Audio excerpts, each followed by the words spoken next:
बातम्यांपासून ते राजकारणापर्यंत प्रत्येक घडामोडीवर बारीक नजर ठेवणारा तुमचा हक्काचा लोकल न्यूज प्लॅटफॉर्म ठाणे दर्पण, ठाण्याचं खरं प्रतिबिंब.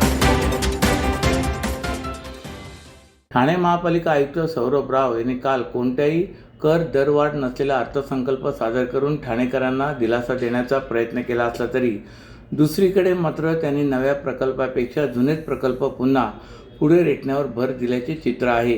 त्यामुळे हा अर्थसंकल्प जुन्याच कामांची ओढणारा असल्याची चर्चा ठाण्यात रंगू लागली. ठाणे महापालिकेचा यंदाचा वर्षाचा म्हणजे 2026-27 या वर्षाकरिता 6,221 कोटी 12 लाख रुपयाचा अर्थसंकल्प काल आयुक्त सौरभ राव यांनी विशेष सर्वसाधारण सभेपुढे सादर केला आहे. कोणतीही करवाढ नसलेला आणि महसुली उत्पन्न वाढविण्यावर भर देण्याबरोबरच कामाचा दर्जा उत्तम राहावा याकडे विशेष लक्ष देणारा अर्थसंकल्प असल्याचा दावा त्यांनी केला आहे. कोणतीही कर दरवाढ नसलेला अर्थसंकल्प सादर करून त्यांनी ठाणेकरांना दिलासा दिला असला तरी अर्थसंकल्पात त्यांनी नवीन प्रकल्पाची घोषणा केलेली नसून जुनेच प्रकल्प नव्याने सादर केल्याचे दिसून येत आहे.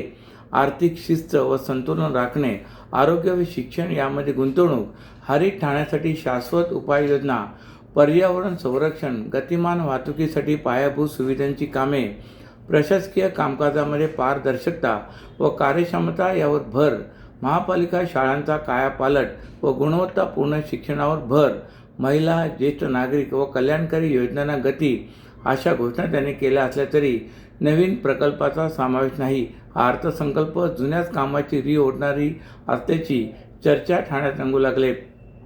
मालमत्ता कर वसुलीसाठी पहिल्याच दिवशी देयक पाठविणे, व्हॉट्सअप चॅटबोट, ई बिलिंग संकल्पना, आतकोली कचराभूमी, यांत्रिक पद्धतीने रस्ते सफाई, आकांक्षी शौचालय, सर्वकष स्वच्छता मोहीम, मातृत्व भेट, माझी आरोग्य सखी, कळवा रुग्णालयाचे विस्तारीकरण, औषध चिठ्ठीमुक्त रुग्णालय, जन्ममृत्यू दाखले, डिजिटलायझेशन, श्वान निवारा केंद्र आणि निर्बीजीकरण केंद्र, पशुदाहिनी, विज्ञान मंच, आदर्श शाळा, बालरंगीकर्मी योजना, मुलींना कराटे प्रशिक्षण, कल चाचणी, संवाद आपल्या वृक्षाशी, शहरी बेकार निवारा केंद्र यासह इतर जुन्या योजना तसेच प्रकल्पांची नव्याने घोषणा करण्यात आली आहे.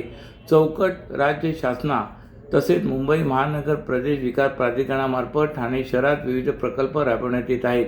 यातील खाडी किनारी मार्ग, ठाणे बोरिवली भुयारी मार्ग, घोडबंद रस्ता विकसन, ऐरोली ते काटेई रस्ता, कल्याण शिळपाटा ऐरोली कळवा कॉरिडोर, कासार वडवली येथील कन्व्हेन्शन सेंटर यासह केंद्र सरकारचा बुलेट ट्रेन प्रकल्पाचाही या अर्थसंकल्पात समावेश करण्यात आला आहे. देशभरातील व्यावसायिक LPG गॅसच्या पुरवठ्यातील अडचणी दूर करण्यासाठी केंद्र सरकारने महत्त्वपूर्ण निर्णय घेत राज्यांना दिल्या जाणाऱ्या व्यावसायिक LPGच्या कोट्यात तब्बल 50% वाढ करण्यास मंजुरी दिली.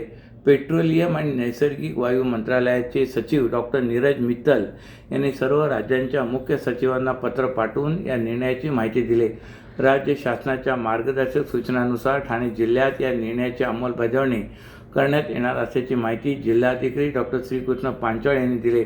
केंद्र सरकारच्या या निर्णयामुळे ठाणे जिल्ह्यातील व्यावसायिक याचा पुरवठा वाढून हॉटेल, रेस्टॉरंट, ढाबे, औद्योगिक कॅन्टीन तसेच अन्न प्रक्रिया उद्योगांना मोठा दिलासा मिळण्याची शक्यता व्यक्त केली जाते. विशेषतः गेल्या काही काळात व्यावसायिक LPGच्या मर्यादित कोट्यामुळे अनेक उद्योग आणि सेवा क्षेत्रांना अडचणींचा सामना करावा लागला होता. नव्या निर्णयामुळे गॅसची उपलब्धता वाढून उद्योग क्षेत्रातील उत्पादन आणि सेवा व्यवस्थेला गती मिळण्याची अपेक्षा आहे. नव्या धोरणानुसार जिल्ह्याला पूर्वी दिल्या जाणाऱ्या 20% कोट्या व्यतिरिक्त सुधारित व्यवस्थेनुसार 10% अतिरिक्त कोटा देण्यात आला होता. आता त्यामध्ये आणखीन 20% भर घालण्यात आली असून व्यावसायिक LPGचा एकूण पुरवठा आता संकटपूर्व काळातील पातळीच्या सुमारे 50% पोहोचला आहे. त्यामुळे व्यावसायिक वापरासाठी आवश्यक असलेल्या गॅसच्या उपलब्धतेत लक्षणीय वाढ होणार आहे. या वाढीव कोट्याचा सर्वाधिक लाभ रेस्टॉरंट, ढाबे, हॉटेल, औद्योगिक कॅन्टीन, अन्न प्रक्रिया उद्योग, दुग्धशाळा तसेच शासन अनुदानित अन्न केंद्रांना होणार आहे.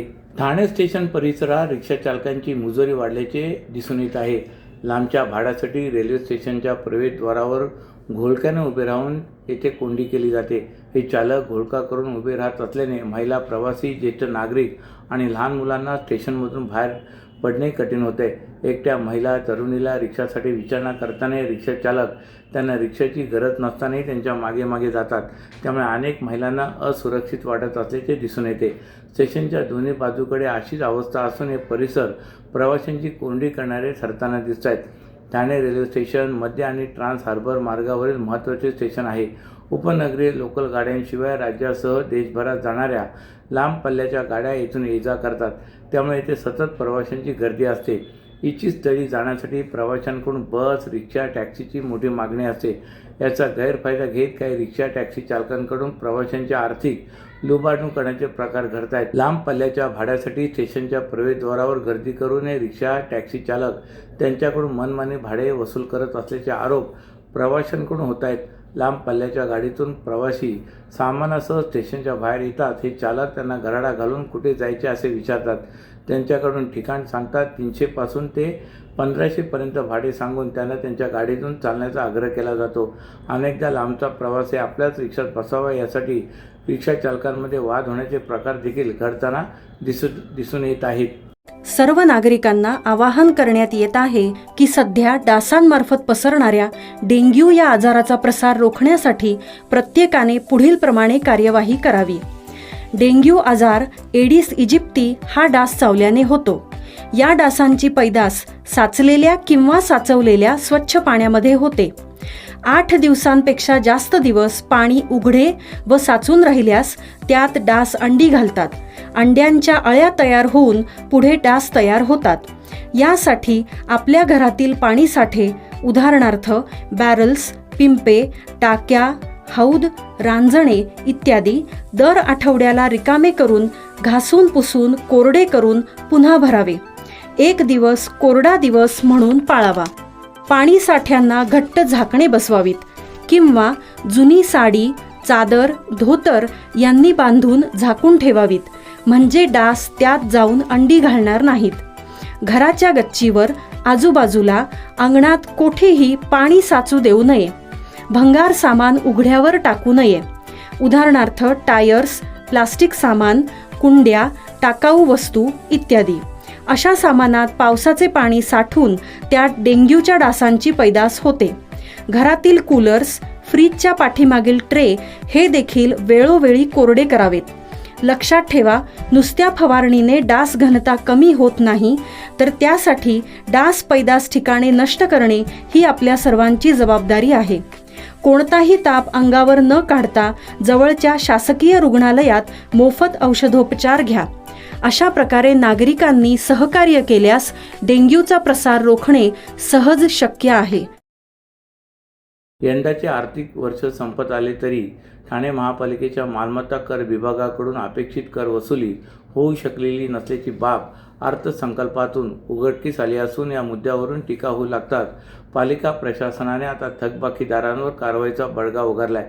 त्याचाच एक भाग म्हणून 53 लाखांचा मालमत्ता कर थकविणाऱ्या कळवा लघु पाटबंधारे विभागाच्या कार्यालयाला पालिकेने टाळे लावले. यामुळे या कार्यालयाचे कामकाज ठप्प झाले. ठाणे महापालिकेचा मालमत्ता कर हा उत्पन्नाचा प्रमुख स्रोत मानला जातो. मागील अर्थसंकल्पात पालिकेने या विभागाला 920 कोटी रुपये कर वसुलीचे उद्दिष्ट ठरवून दिले होते. प्रत्यक्षात डिसेंबर महिना अखेर 536 कोटी 35 लाखांची कर वसुली संबंधित विभागाने केल्याचे यंदाच्या अर्थसंकल्पातून स्पष्ट झाले. मध्यंतरी आयुक्त सौरभ राव यांनी मालमत्ता कर वसुलीबाबत नाराजी व्यक्त करून थकबाकीदारांवर कठोर कारवाई करण्याचे आदेश दिले होते. यामध्ये कर थकबाकी असलेल्या खाजगी मालमत्तांवर कारवाई करण्यात येत होती. यात मालमत्ता सील करण्यात येत होत्या. असे असले तरी शहरातील शासकीय कार्यालयाकडून थकीत कर वसुलीसाठी फारशी पावले उचलण्यात येत नव्हती. दरम्यान यंदाच्या आर्थिक वर्ष संपत आले तरी ठाणे महापालिकेच्या मालमत्ता कर विभागाकडून अपेक्षित कर वसुली होऊ शकलेली नसल्याची बाब अर्थसंकल्पातून उघडकीस आली असून या मुद्द्यावरून टीका होऊ लागतात. पालिका प्रशासनाने आता थकबाकीदारांवर कारवाईचा बडगा उगारलाय. ठाणे शहरात वाढलेली वाहन संख्या, मेट्रोची कामे आणि रस्त्यावरील खड्ड्यामुळे आधीच वाहतूक कोंडीची समस्या तीव्र झाली. त्यातच आता रस्त्यावर वाढत्या बेकायदा पार्किंगमुळे परिस्थिती अधिकच बिकट झाली. मुख्य रस्त्यासह अंतर्गत मार्गावरही मोठ्या प्रमाणात वाहने उभी केली जात असल्याने वाहतुकीस अडथळा निर्माण होतोय. ठाणे शहरातून मुंबई नाशिक महामार्ग तर घोडबंदर भागातून मुंबई अहमदाबाद महामार्ग जातो. या दोन्ही मार्गावरून दिवसभर मोठ्या प्रमाणात वाहतूक सुरू असते. गेल्या काही महिन्यांपासून या मार्गावर मेट्रो प्रकल्पाची कामे सुरू असल्याने रस्ते काही प्रमाणात अरुंद झालेत. त्यामुळे या मार्गावर सातत्याने वाहतूक कोंडी होत असताना आता महामार्गालगत बेकायदा वाहने उभी केल्याने कोंडीत आणखीन भर पडत आहे. शहरातील अनेक भागात रस्त्याच्या कडेला कार, ट्रक, बस आणि टेम्पो दीर्घकाळ उभे केले जात असल्याचे दिसून येते. काही ठिकाणी रिक्षाचालकांनी बेकायदा थांबे सुरू केल्याने अंतर्गत रस्तेही अरुंद होत आहेत. परिणामी वाहन चालकांसह पादचाऱ्यांनाही मोठ्या अडचणींना सामोरे जावे लागत आहे. तर बाळकुमकडे जाणाऱ्या मार्गावर तसे विविध उड्डाणपुलाखाली मोठ्या प्रमाणात बेकायदा पार्किंग होत आहे. कॅसेट मिल नाका येथील उड्डाणपुलाखालील भंगारातील रिक्षा उभ्या केल्या जातात, तर माझेवडा येथील उड्डाणपुलाखालील सेवा रस्त्यावरही वाहने उभी केली जात असल्याने पर्यायी मार्गाचा वापर कठीण होत आहे. अशाच नव्या आणि ताज्या बातम्यांसाठी ठाणे दर्पणच्या पेजला लाईक करा आणि फॉलो करायला विसरू नका.